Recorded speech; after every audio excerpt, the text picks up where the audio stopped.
This is the Coffee and Technology podcast brought to you by Cropster. Today we speak with Jordan Michelman, the co-founder of Sprudge. Sprudge is an online media outlet that focuses on coffee news and coffee culture. Jordan has a passion for not only coffee culture, but also the interrelationship with food beverage culture. Jordan speaks about the beginnings and journey to creating what Sprudge is today, and his unique perspective to technology in the realm of journalism and blogging in coffee. Hope you enjoy. All right. Welcome back, Norbert. It's exciting to have our next guest here. Jordan, how are you, man? I'm well. Thanks so much for having me on the show. Cool. That's Yeah. wonderful. Awesome. Yeah. We're super stoked. And, it's a different kind of persona that we have on the podcast this time as well. And it's always exciting to listen to different perspectives in the industry, and just as much as we're about to listen to yours. So maybe we could start off telling us a little bit about just kind of your journey in coffee and your career in journalism in coffee. It's a fascinating start to what you did with Sprudge. So I'd love to hear a little bit more about that. Yeah, for sure. So I've told some versions of this over the years, but it's always kind of refining or having a chance to think about it a little bit more, what it kind of all actually is and was. But we started Sprudge about 12 years ago, and it'll be 13 years in the fall of this year. And the website was started out of a coffee shop in Seattle, and it was founded by myself and another guy named Zachary Carlson. He and I have known each other since we were 14. We met on the first day of 8th grade in the suburbs outside of Seattle, and always did all kinds of music together, and we're in high school plays together, and just were sort of early versions of creative partners. But then he went and did some video production at a university in Washington and ended up moving out to Washington, D.C., kind of fell into a embryonic early version of the specialty coffee world. And this is in like 2005, 2006. Mhm. And while that was going on, I went to college in Seattle, and got a history degree and played a lot of music and toured around and was kind of a bum musician. It's really what I did for the first half of my 20s, was play music and wait tables and bars, bartender and things like that. Played a lot of music. And somewhere along the way, Zachary started to be like, oh, well, you're in Chicago, you have to go to, there's this cafe called Intelligence, so you have to go get a shot of espresso. Or like, he was working at Murky Coffee in Washington, D.C., which was very influential, sort of early coffee bar in Washington, D.C. in the aughts. It was owned by Nick Cho of Wrecking Ball Coffee, and now of Your Korean Dad fame. And but Katie Cargiulo, who ended up being a United States Barista Champion, worked there. A bunch of other really interesting coffee people were there around that time, and he was kind of there too. And that's what got my focus put onto coffee as being something that felt sort of culinary, but it was way, way early for it being like it is now, where there's so many coffee bars, so many coffee roasters, so much stuff that's grown so much in the last, whatever, 15 years. Eventually, we both ended up living back in Seattle, and Zachary was very tapped into this world, and had an idea that was basically like, I read all of these different kinds of coffee blogs every day. What if we made a website that collected all of the blogging that happened? And we could sort of write headlines for it and jokes for it and things like that. And can you help me? Would you help me? And I was waiting tables and playing music and trying to put off going to law school or whatever, and figuring it out. Anytime I meet somebody who's like 23 or 24 and remotely has their shit together, I'm always astonished by it, because I just was not like that at all in my early 20s. That just was not what was up. Anyways, I had a lot of time. I was very available, and I said, sure, I'll help you write jokes. And eventually that turned into us saying, well, we want to do some of our own writing for it. We want to do some of our own reporting for it. Jordan, can you do that? And I was like, sure, I'll try it. And kind of learned how to do it and tried it. And we had this sort of weird first 6 months of it, right, where it was really just for the industry, really just followed by maybe, 1,000 people around the world that really lived and breathed this stuff in coffee. And then at about the 6-month mark, at that time, there was a person who was just writing about coffee for the New York Times, a journalist called Oliver Strand, and he wrote a story that called us the best coffee blog in America. That was at about like 6 months of us doing Sprudge. And Wow. and we were like, wow, holy shit, maybe this means we could actually do this, Mhm. we still were working, my business partner was still working in cafes, and I was still working in restaurants, and doing other kinds of, I don't know, weird money hustle, 20 something money hustles, food delivery, and all this different kinds of stuff. But we were like, wow, maybe we can do this thing. And so we just kept doing it, and sold advertising and sold more advertising, and eventually we were able to make it our full-time jobs. That was after about a couple of years doing it with other jobs. And then along the way, it's been able to continue growing so that we have a really great team of people that we work with, who are like people we work with as like associate editors, and we work with as like a managing editor. We have somebody who helps us on the partnership side of stuff now. We used to do all that stuff ourselves in the early Mhm. years. We were eventually able to bring on more and more team and grow it into what it is today. And along the way, I started branching out and doing more kinds of journalism, sometimes about coffee, but also quite often about things like restaurants and wine, and Mhm. food and beverage culture, and even occasionally some more left field things that are about design, or clothes, or true crime, or different kinds of journalism stuff. We've gotten to know a lot of people over the years through this stuff. In 2018, we did a book with 10 Speed Press, which is a division of Penguin Random House. And that Mhm. meant we got to meet a lot of people in kind of New York publishing world, New York journalism world, or whatever. And that's been really great connections for me to get to meet more people and sell more work. We're going to do another book that will come out in the fall of 2023, which we haven't been able to make like the real announcement is coming, and we'll have stuff about it on Sprudge, but we're at the like verbal conversation stage with it now. It's like it's in the Publishers Weekly ran their thing on it. It's all happening. We met with the people out in New York last week, and it'll come out in the fall of 2023, and that'll be our second coffee book. Um, yeah, so all that to say, I mean, there's not a lot of people who do coffee journalism full time, and there Mhm. certainly weren't 10 years ago. And it's a weird path for me because I don't have a journalism degree from college. I didn't go to J school. I didn't do any of that kind of stuff.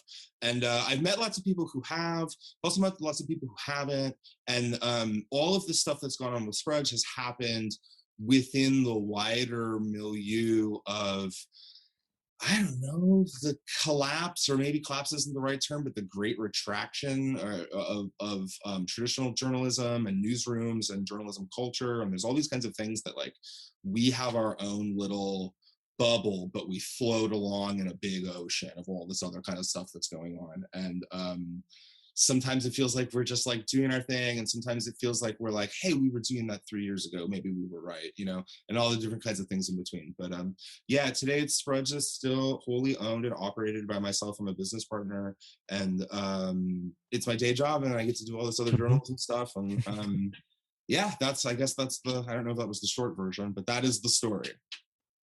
This is awesome. And I still remember when we met first time at in LA at the ECW Yeah, oh Extraordinary sure, Coffee yeah, I Workshop. remember. Very long That was ago. like, I just was talking about that event. I have some very funny, very specific memories from that event, that ECW event in LA. That's interesting. yeah, me too. It was early days for Sprudge, early days for Cropster, and Yeah, somehow still early days for Intelli, or at least for that new Intelli, which yeah, kind of started back then. And yeah, very very interesting.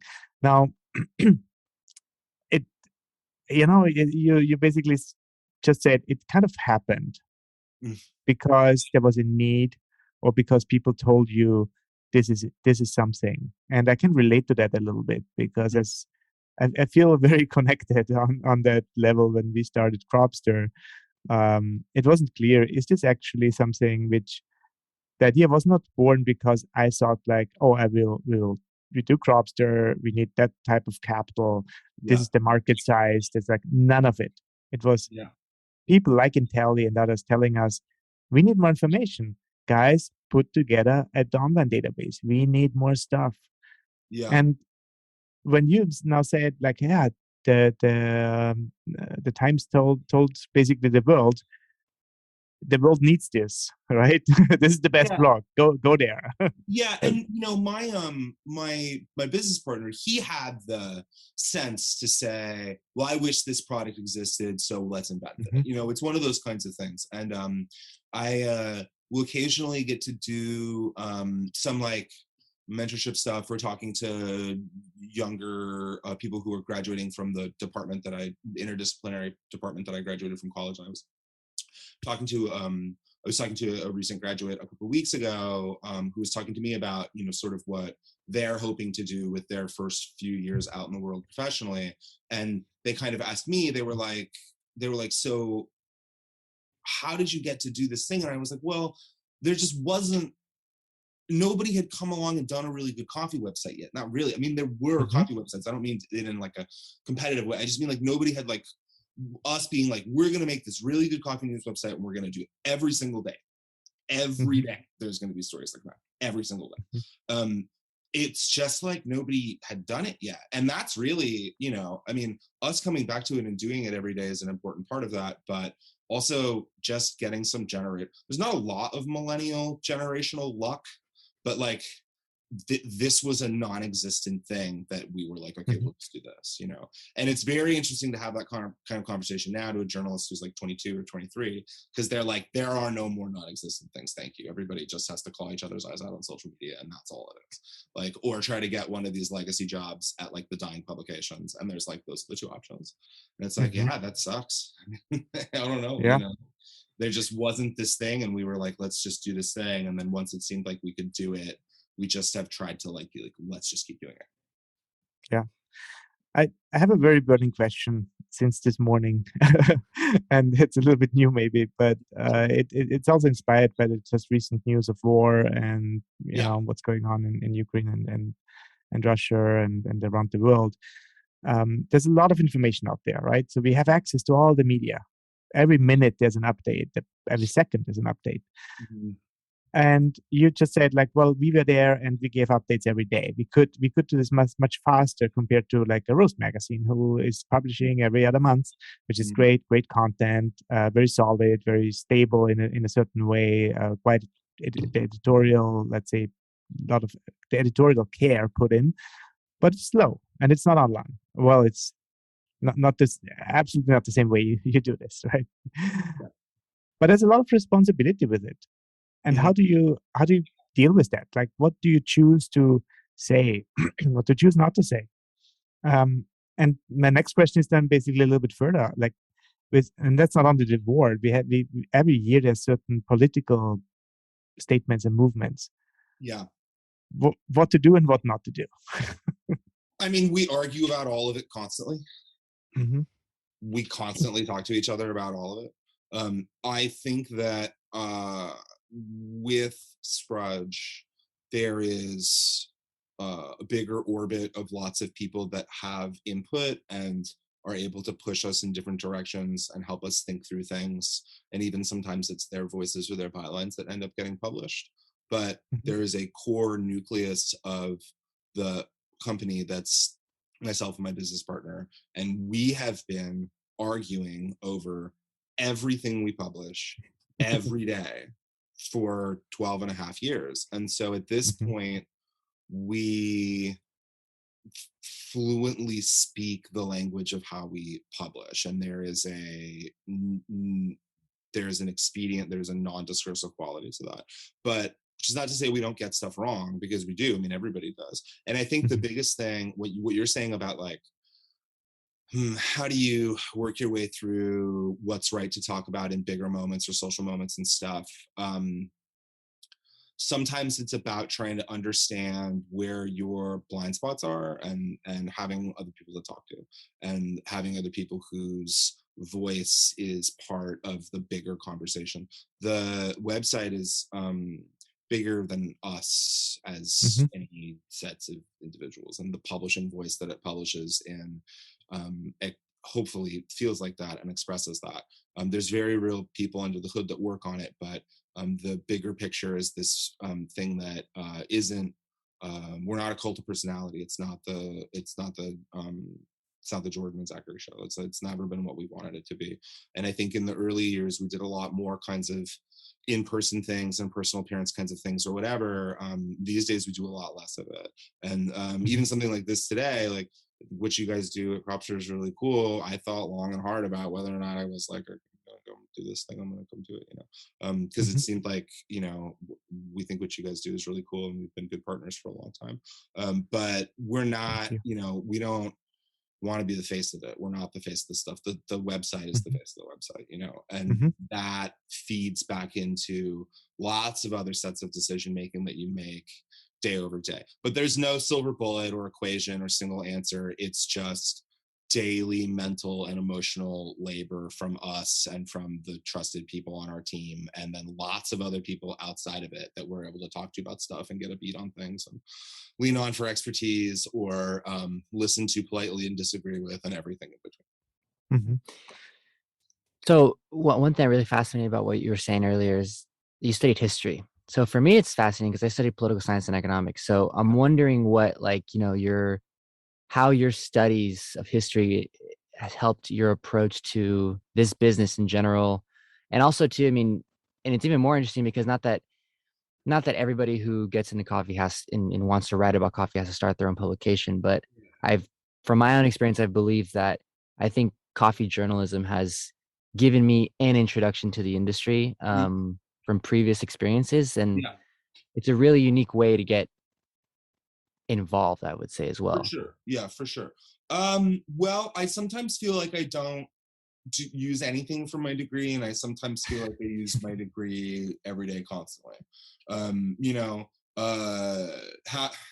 having something like a history degree, and I have even less practical kind of this foofy comparative history degree. It's interdisciplinary comparative history degree from the University of Washington in Seattle. And it's very sort of, sometimes you were in the Russia studies department, and sometimes you were in the political science department, and sometimes you were in the Yeah. linguistics Yeah. department, and it was all kind of bounced around. So, but none of it was journalism, you know, that's not what any of it was. And I wasn't Yeah. like, Yeah. I didn't write for a college paper or do anything like that. Like I am, but you know, history is everything, right? And it kind of telescopes down. And I think what's interesting that's happening now with coffee is that, especially when you're thinking about sort of specialty coffee or third wave coffee, we're in this really interesting moment right now where, you know, inevitably history makes every part of your life nostalgia and retro. There's nothing you can do about it. The same way that in college I was like DJing 80s parties and it felt really delicious and fun. This is definitely what people are doing now, like with the aughts,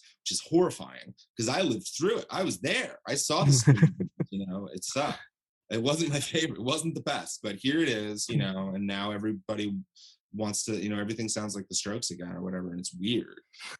But that's what history does. And I do think that specialty coffee is a really, as sort of a totem of that came out of the aughts, that came out of the kind of rising political, cultural, financial ascendancy generationally of the millennials. I do think it's a really interesting time to be able to look at some of that more recent history of coffee, which, like, it turns out we have, by doing what we've done every day, we are now, you know, an easily accessible primary source for it, which is interesting. Like if you want to read back through stuff that was happening in coffee in 2012 or 2013, like, you know, it's on Sprudge. Like we were there, we wrote about it, and that's kind of interesting. That tickles my brain from the history perspective. I think to get to the other part of your question of saying like, how writing, Yeah. Writing is like an introduction to the yeah, industry in a way, into a career, I would say. for sure. And I think the thing that's happening more and more is that you're seeing this sort of interesting and at times kind of troubling synthesis of writing, but also the creation of like a personal brand identity. And it's happening in short form on social media. I mean, make no Mm. mistake, the kinds of stuff that you see on social media, and especially on platforms like Instagram and TikTok, this is where a lot of the journalistic impulse has gone generationally. Young people that may have been bloggers or citizen journalists 10, 15 years ago are trying to get their TikTok to pop off. Like that's what's up. That's what's happening. Which doesn't mean that the kind of stuff that we do is dead or different, although I will tell you that it is absolutely fascinating to talk to a journalist in their early 20s and be like, no, we'll pay you. Like, we'll give you money. And they're like, but can I share it? And we're like, sure, you can share it. Like, you can do that too. That social media stuff is very interesting. But anyways, that's where a lot of that like short form stuff has gone. I think a lot of the journalistic impulse has gone, and a lot of people who are kind of carving out a name for themselves as, oh God, it's the worst term, but content creators or writers or journalists or whatever the sort of the moment way is to think about it or talk about it, are doing it in micro on either a Zuckerbergian or a Chinese state media platform. Yeah. Yeah, yeah. Well, that leads a little bit to the question. Technology has changed a lot. So you have started very early in a way, getting into the domain of online coffee media, Yeah. and in the last 10 years, it's crazy what has happened. I feel old sometimes, to be Yeah. honest. And how do you deal with that? So how do you make? I'm a young old person. I'm no longer, I'm 37, so I'm no longer an Mhm, old young person, but I'm a mhm, young old person, which is a very liberating way to think about mhm. Right. So how do you deal with it? And as I heard, it was quite interesting. You started an online media and an online platform, and I heard twice that you referred to books being published. it. So you kind of go back to a very old media. Yeah, and I mean, listen, I got to be completely honest with you. There's parts of me that wishes that this stuff all went on in some centralized midtown smoke-filled office with facsimile machines and typewriters, because that sounds like fun. I mean, I'm sure the grass is always greener or whatever. Mhm. But yeah, I mean, the thing for us that we come back to quite often and is a really important sort of underlying mantra that we have for how we publish is that we're very fortunate to have our own platform.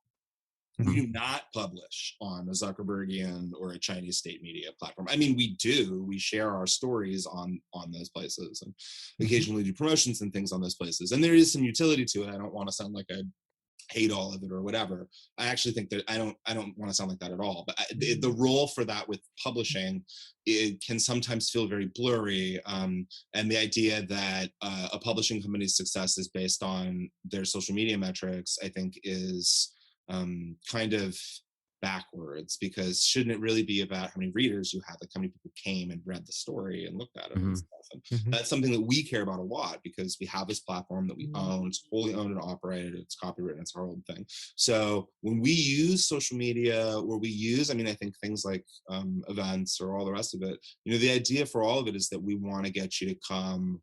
We want you to come over to our house, like come over to our place Mhm. and come and look at it. And if we have to all meet in the town square to get you there, that's fine, but that's not the sun and the moon and the stars to us. Like, what we care about is what's going on over in our house. I think it's very hard to build that now. My understanding, talking to young people and publishing and platforms, even with things like Substack and some of the Patreon subscription kinds of things, that provides a little bit of a pathway to do it, because it's happening within a familiar system and you're part of a bigger community, and there's some cool stuff. I subscribe to some reading like that comes in through email that I think is quite good and enjoy. But to do like what the thing that we have now is hard, right? And so in some ways I sort of feel like the same way. You'll read about like and this is a big thing, at least out here on the West Coast. You'll hear about was talking to some folks in my mom's neighborhood over the holidays, and one of the old guys was telling me the story about how he bought his house. And he was like, well, the developer showed me and they asked me how big they wanted it to be, and I wrote them a personal check for $10,000, and we drank a bottle of whiskey. And it's like, fuck you.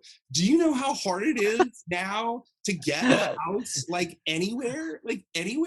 And you get to be like the king of the boomers and like toast it with a glass of Cuddy Sark and write a personal check, and that's the house you lived in for 40 years. Like, that's the worst. Like, that sucks so much. But that is 100% what we did.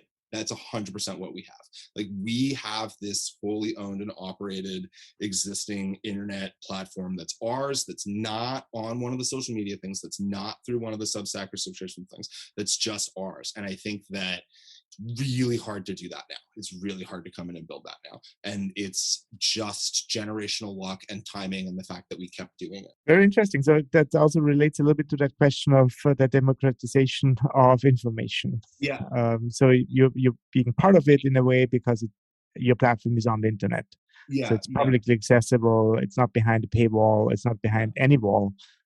Well, it depends on what perspective you are, but usually it's not. Yeah. But at the same time, it's your house. So you own the turf, and you that's your playground. Yeah. How does it work? Well, a big thing for us from the very beginning was the idea that, and this sort of goes back to maybe the first 6 months of it, was that we were excited about the idea of being able to write every day for a dedicated fan base of people who made their lives in and around the coffee industry. Because it's interesting people, smart people who are demanding and clever and do interesting things and have all different professional, social, cultural backgrounds. And it's a really interesting base to get to think about.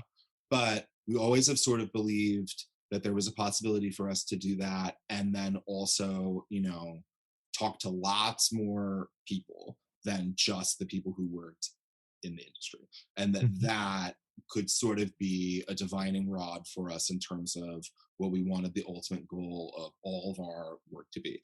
And it's a tough line to walk, right? Because how do you do the work that keeps that core audience engaged and coming back and like sharing their life with you as a reader, having you in their browser, having you on their phone, but also be able to do the kind of work that's going to like speak to a bigger or more general audience. One of the things we talk about a lot at Sprudge is this idea of like everything we publish passing the mom test.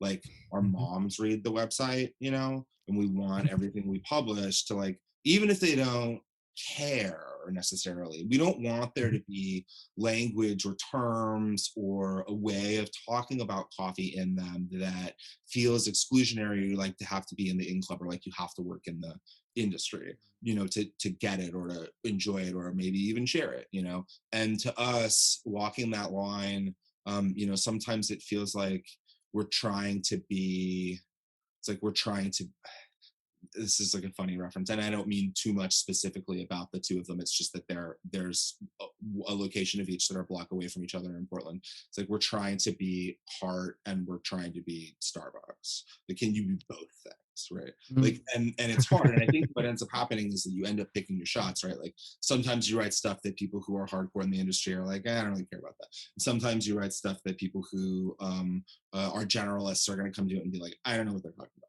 And that's fine, you know what I mean? But it's the goal that like it should feel like a cafe menu, right? Like you coming to a website, it should feel like a cafe menu, right? Like there should be, really dialed in, beautiful, difficult to achieve espresso that you have to be an aficionado to appreciate. But we also want to make you like a really good vanilla latte and like have some like, crumb cake or whatever. Like that's sort of how we try to think about how we publish, week over week, month over month. And the end result is that hopefully it will be the sort of place that you would like to stay and come back to. And I think that, again, it comes back to like a fluency thing of publishing every day. And that's something that there's not an equation for it, right? It just sort of is in the DNA of what us and our small team are trying to do day over day with the site. Enjoying this episode of the Coffee and Technology podcast? This podcast would not be possible without the support of Cropster. Whether it's tracking harvest yields, roastery and inventory management, or simply tracking brew recipes, Cropster Origin, Cropster Roast, and Cropster Cafe can help you streamline your workflows and help you operate more efficiently. So compared to print media, you have a lot more options to engage with your audience, right? So you can, I don't know, ask them, do you like it? Yes, no, or yeah. Many more things. Print media is fascinating. It's not something that I have ever really engaged with. Like I've contributed to print media, but I've never published print media. So in some ways it's a different world and it's not anything that I would claim expertise to. I know that's something that we're occasionally glad about. Sometimes I think we wish we did, and I know my business partner, he's especially a rabid print media collector enthusiast and has been his entire life. And it's something that we've talked about a lot. But the flip side is that publishing the way we do makes it so we're able to be quite nimble and adaptive, and it's been really helpful over the last couple of years. I mean, I'm sure in 2020, when the pandemic stuff was staring everybody down, being like, oh my god, I gotta pay the printing costs every 3 months or else my thing doesn't exist, that sucks. Like, I can't Mm-hmm. imagine. I think that was probably really hard, really stressful for people. So in some ways it's the grass is always greener or whatever. I think that we're able to be really nimble, and we've done it with, like, spaces and offices and things like that.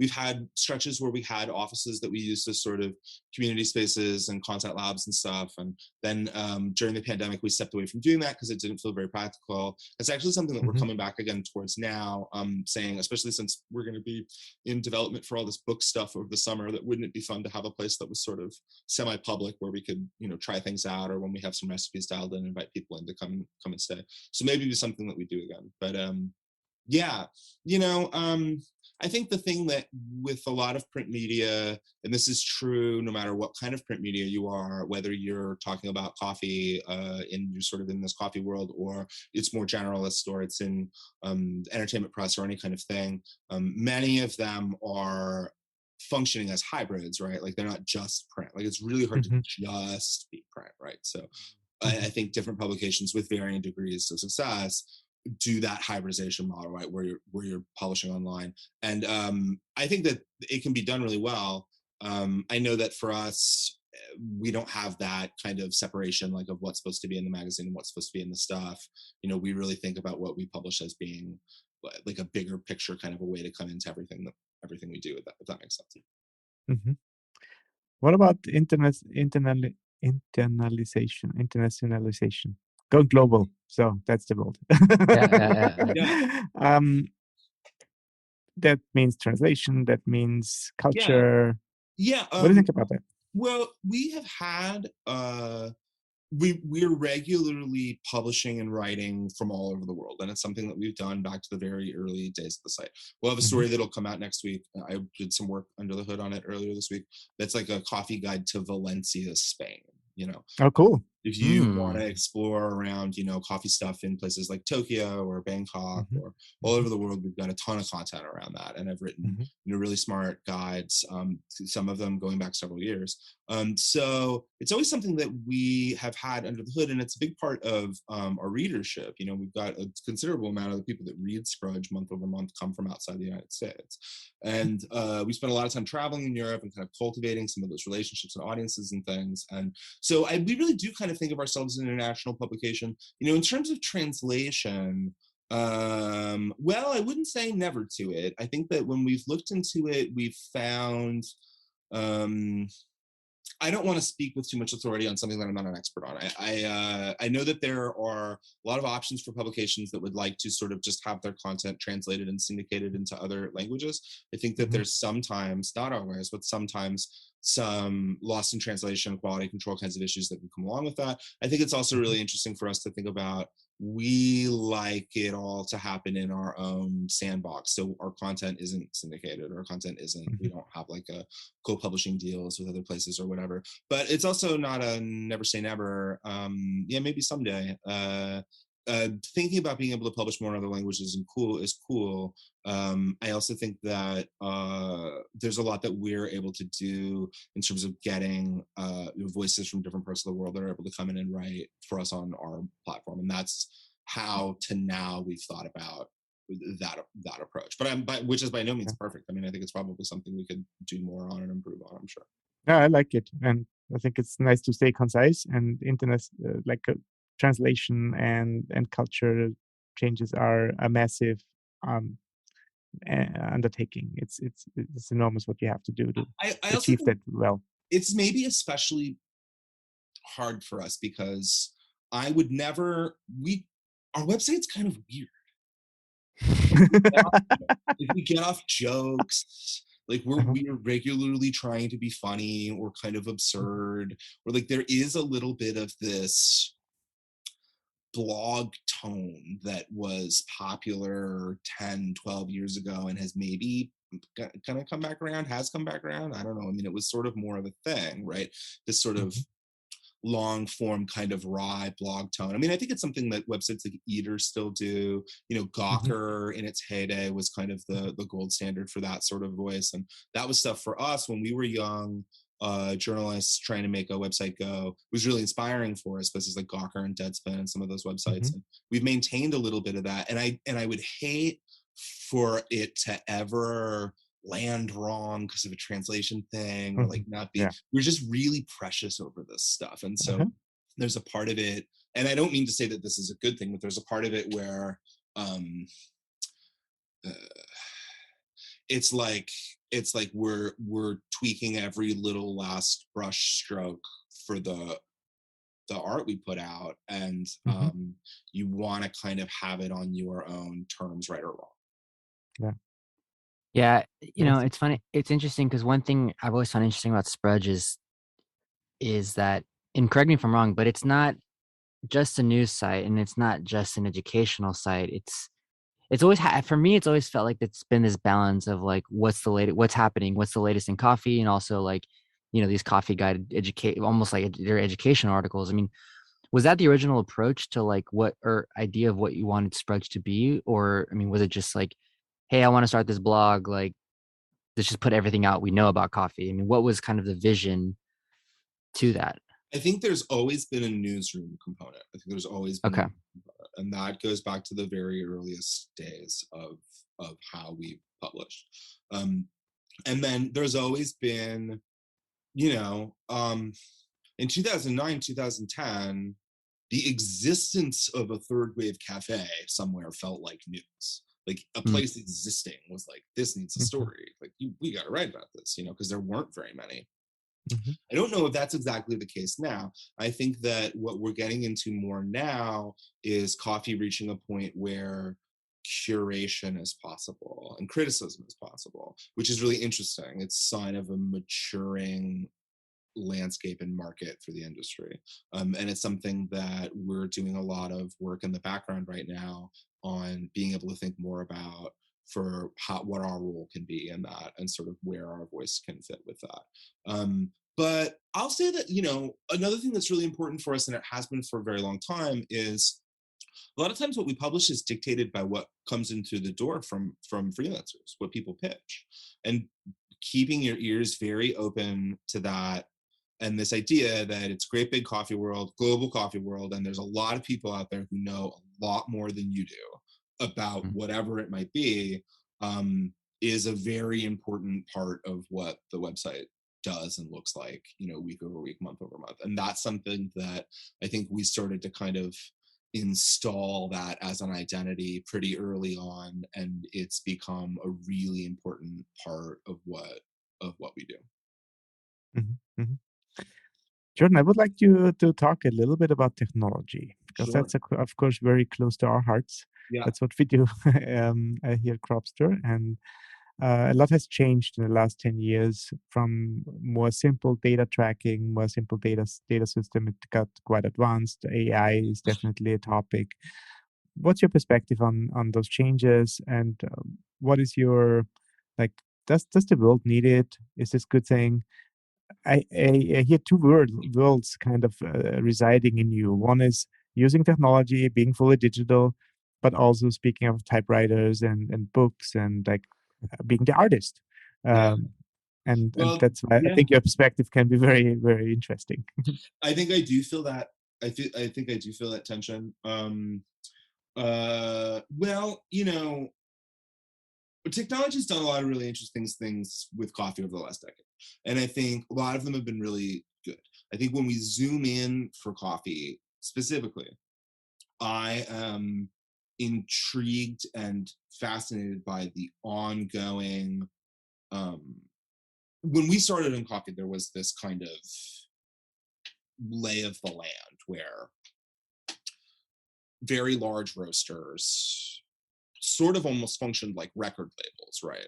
They had cool Mhm. cafes that were signed up with them. And if you were a cool cafe signed up with them, you got to serve their coffee. And you'd get, the really good stuff or whatever. Maybe you'd even get a special selection and you get invited to the Christmas party and you were sort of on their team, right? And it felt sort of had that like record label kind of a thing, you know, or it had that kind of idea of like, you're cool enough to serve our stuff, to be on there with us, you know. And that was also how traditionally a lot of parts and equipment were sold, at least in the United States. That was the model for how, you know, the cafe had their espresso machine in the first place. So it was really kind of like, you know, like a record label with the studio time, you know, it wasn't just distribution. It was also into the creation of like what the product was. Well, that operating system has all but collapsed. I mean, it's mostly collapsed. I think that you can talk to roasters that have been around long enough to see both sides of it, and they will tell you that wholesale is a fraction of what it used to be. And there's been this kind of rise of nano roaster, little tiny micro roaster, indie road, whatever you want to call it, you know, where cafe owners, shop by shop, sometimes tiny shops, are in control of their brand, their destiny, their coffee, where their bean comes from, how they roast it, all those kinds of stuff. And you guys have been, you know, major part of that. And the collaborative roasting spaces have also been a major part of that. And there's sort of driving trends. I would argue that we've probably been a part of that too, because we've written a ton of stories about this stuff. Just as like a cultural thing. I don't think coming in and necessarily saying this is good or this is bad, but just as like a cultural trend. It's something, I mean, I remember us writing, we wrote a Poly Collective story in whatever, like 2013, 2014. And at that time, I don't think I knew that the writing was on the wall, but in retrospect, it clearly was. Like, so that paradigm feels really different. Now, I'll say maybe it's rosy-eyed nostalgia. Maybe it's, you know, aughts nostalgia for the Strokes records or whatever. There's part of me that kind of misses a little bit when there was some centralization around really dialed-in roasters that were like really, really good at roasting, and it was like something that they were super into doing, because like a lot of times those coffees were really good. And I sometimes wonder, and have talked before about this before with entrepreneurs and lots of different kinds of settings and scales, the idea of like, you do all these things to run a coffee shop, you do all these things to run a business and have it be good, and then you also roast on top of that. Well, that's a lot of stuff, you know, it's a lot of work. One of the places that I think it's interesting has been not totally resistant to it, but kind of more resistant to it, certainly, than out on the West Coast, is somewhere like New York City, where density is so intense, the money is so intense, it's such a high wire act to run a great cafe there, that entrepreneurs are like, you know, listen, if I lived in Poughkeepsie, I'd be my own roaster, but in Lower Manhattan, I don't have fucking time. There's no way. I'd never do it, you know? All that to say, I do think it's really interesting. One of the things that I think is especially interesting about it, and it goes back to this thing of like thinking about art and thinking about technology and stuff. You know, my colleague Zachary has, for the last, it's been running for like 6 years, do this coffee design series that's really trying to kind of argue to the idea of coffee as an aesthetic medium, coffee bags especially, but also cafe design, and that there's this sort of consumable art. I mean, it's really how most people interact with art these days now. Talk about like a generational shortchange. Like, you can't go to a gallery and buy some amazing piece of art now for 20 grand like you could in the 80s or whatever. Like, it's all millions, you know, millions to get any other kind of art. You can go look at it somewhere, but it's really hard to own. But the place where people interact with art every day in their lives now in the 21st century is on their coffee bag, on their bottle of wine, on the bar of chocolate. There's this renaissance of like, it's pop art, it's popular art, consumable art. And coffee bags have become this really vivid and exciting medium that very talented artists and designers are working in. And it's something that we just keep beating the drum up. I mean, we'll run a coffee design story once a week forever. Like, there's so much, like, we love it. We love it. And, but that's also a technological story too. There is a technology underwriting that bigger aesthetic movement, because to get to where all of those roasters are going to have their own coffee and then commission the art for it and work with the artist and get to the point where we can think about it aesthetically, there is a technological story underneath it that got them there. And that kind of stuff, I think, as it's happened, where we see that stuff in coffee, more than I mean, I know that there's a big increase in approaching everything having to do with coffee through analytics and analysis and that kind of stuff. I have less expertise in that. Like, I'm aware of it and it's fascinating and I know enough about it to do my job or whatever, but like I'm really interested for what it means for how it comes into culture and where it impacts culture. And some of this kind of stuff for like this world of design happening cafe by cafe, city by city around the world, that is also a technological story and has been something that's been really interesting to watch over the last decade, because it was not what it was like 10 years ago at all. Yeah. Extremely interesting what you just said, and we can relate to that, of course, as all those smaller roasters and or cafes are roasting themselves their coffee. It gets more complex, and that I compare that a little bit to that shift I experienced when I was 15 years old, when I got my first computer. Before it was a book, and I had to read, and I was writing, and we had, of course, a telephone, but it was very different from what happened now. Let's say 20 years later, 30 years later, where my computer does everything. Yeah. Like, I can make international phone calls, I can do translation here, I can watch content, I can entertainment, everything. Yeah. And that's one of the reasons, for example, I have family abroad, right? And yeah. I am on my computer constantly the whole work week. Yeah. And on Saturday and Sunday, I just sometimes shut my laptop. That's and good. like, You got to do it. It's important. don't It's yeah, important. but it also keeps me from calling my parents, because I just don't want to be connected sometimes to the machine. I think I might be the last person who, well, no, let me take it back. I didn't have a laptop in college. I didn't have a computer in college. Mm-hmm. I Yeah, used the computer lab. Mm-hmm. That's very cool. It's weird. For me, it's a little strange too. It's weird. I know. It's weird. It's super weird, but it's the truth. Yeah. Yeah.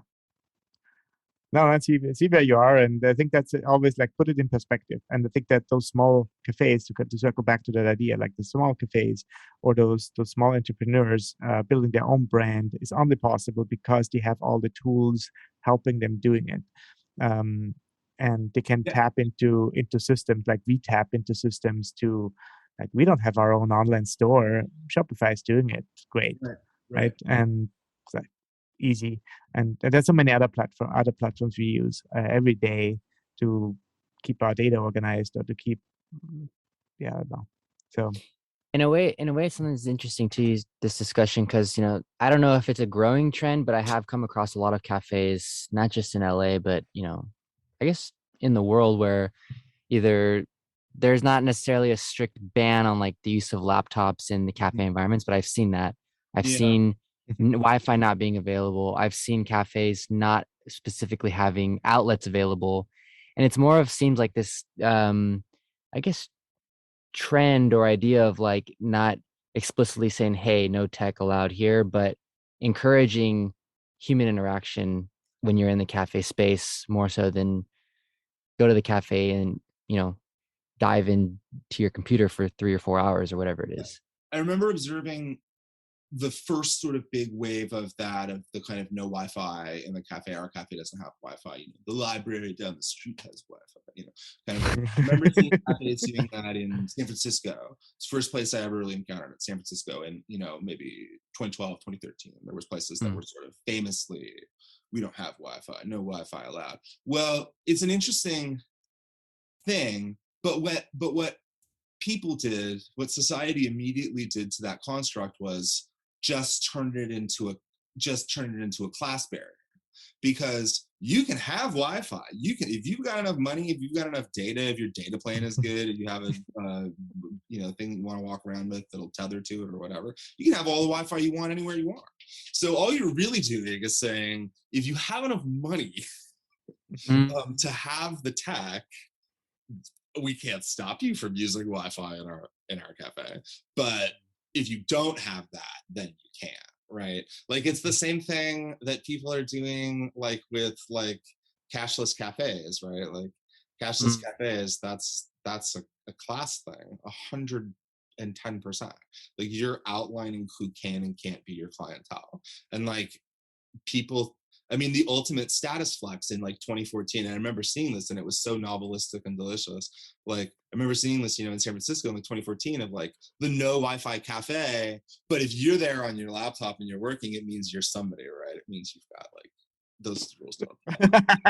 You got enough Interesting. money and you've got the good talk and Right, you not right. get around it.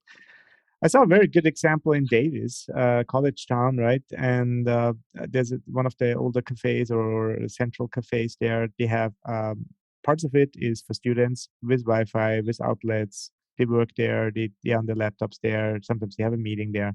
And there's another part of it reserved for people who just want to talk. Yeah, And there you cannot have a laptop, and there is no outlet, and you cannot be on your phone. yeah, that's cool. So and yeah, because it's the same cafe, right? It's the same Yeah, space. You serve the same things, and you can look over to the students on the yeah. laptops. But you can also sit and have a conversation if you choose to do so. People are So hungry for this kind of stuff. yeah. The cafe that won the 2021-22 Sprudge Award for Best New Cafe in Austin Mhm. has a really interesting sort of, I think, modern version of this that's back in my day when I was growing up in high school and I grew up in Seattle and stuff, you know, all these cafes were just big ashtrays. Like they were all smoking sections. I mean, I remember Mhm. the top floor of the Cafe Vita in Seattle was like a legendary. It looked like you were like on an airplane in the 1960s, you know. And then that all went away. And I'm not saying that's a bad thing, right? But you know, there was something kind of about cafe culture, cafe society, what it meant to sit around a place like that. And for better or for worse, probably mostly for worse, you know, there was a little bit of this thing about it where people would sit around and smoke and hang around in cafes, right? I remember there were even cafes in Seattle that would sell, you know, you get a shot of espresso and a single cigarette, right? Which like feels so, I mean, talk about like retro, you know, kind of whatever. It's unimaginable now, but this is what it used to kind of be like. Well, this Mhm. cafe in Austin, which is called, I'm gonna make sure I get this right because the guy's done a lot of really interesting stuff. Yeah, it's called Try Hard Coffee in Austin, California, or Mhm. Austin, Texas. Try Hard Coffee, and Mhm. they have an outdoor smoking section, and they'll sell you a single CBD joint, and it's like a CBD smoking section that they have outside. That's maybe not Wow. appealing to everybody, and I don't mean to say Mhm. like, oh, go, you know, I don't mean to advocate for smoking, but I just think that's kind of cool. There's something sort of cafe society about that, or whatever. It has a little bit of that, like back to the old ways of thinking of how people spent time in cafes, and I think that's kind of cool. But it still kind of goes on this growing, I mean, it's on this trend and like cultural trend of inclusivity. Like you're being inclusive to a different type of group of people who still want to enjoy the cafe experience. And whether it's your cup of tea or not, there's something for everybody. Yeah, That's one thing that's always been nice about like the cafe community yeah, in sure, general. sure, makes sense. Yeah, growing up in Austria, the Viennese coffee culture, of course, was not only in Vienna; it was everywhere. And there's like the traditional Austrian pastry shops or Yeah. cafes. It was in every little village you had one. And for me, when I grew up, I didn't drink coffee until later in my life, but I definitely was inviting friends or someone's like, hey, let's have a coffee. And that Mhm. just meant to go to a cafe and hang out and talk. Right. So but the talking was the important thing. And then there you could have either a pastry or a beer or it wouldn't matter. I mean, or a coffee, of course. Yeah. Yeah. So that Cool. space, that giving space to people is important. Yeah. I think people want stuff like that. I think that you're seeing a little bit of a pushback of the stark white minimalist with like droning music in the background, very kind of austere cafe thing that had a real kind Mhm. of cultural dominance maybe 5, 6 years ago. I think you're really seeing a big pushback in that, in design, in what spaces feel like, and in who the spaces feel accessible to. It's a very Mhm. exciting time to love cafes and go to cafes. There's a lot of really interesting new cafes that are opening all the time, all over the world. Yeah. Yeah. It's not something that stopped. And It's to just continued going over the last 12 years. And that sometimes for us, we'll pinch ourselves a little bit because it's like, we really got into the right business, right? Like there's been so much interesting shit in coffee. I mean, and it just doesn't stop, you know? There's always something to write about. People used to ask us, I remember having this conversation, you know, really early on, maybe like late 2009, people being like, you're really gonna just write a website about coffee? Like it's just gonna be about coffee? Nobody says that anymore. Like it's yeah. not hard to imagine now, but like people would be like, it's just about coffee. Nobody, you know, but nobody says that now. Now it's like, oh, it makes sense, you know. You totally made the right choice, Jordan, and we are very grateful for what you've created. I would say you and Zach, you're absolute rock stars, and I appreciate you taking the time and appreciate all you do. So Yeah, thank you very, very much for this really interesting conversation. sure. Yes, thank you. Thank you. Appreciate the perspectives. Cheers. Thanks for having me on. Bye-bye. We hope you enjoyed this episode of the Coffee and Technology Podcast. To learn more about Cropster, subscribe to this podcast and follow us on social media. For more educational content, visit cropster.com/learn.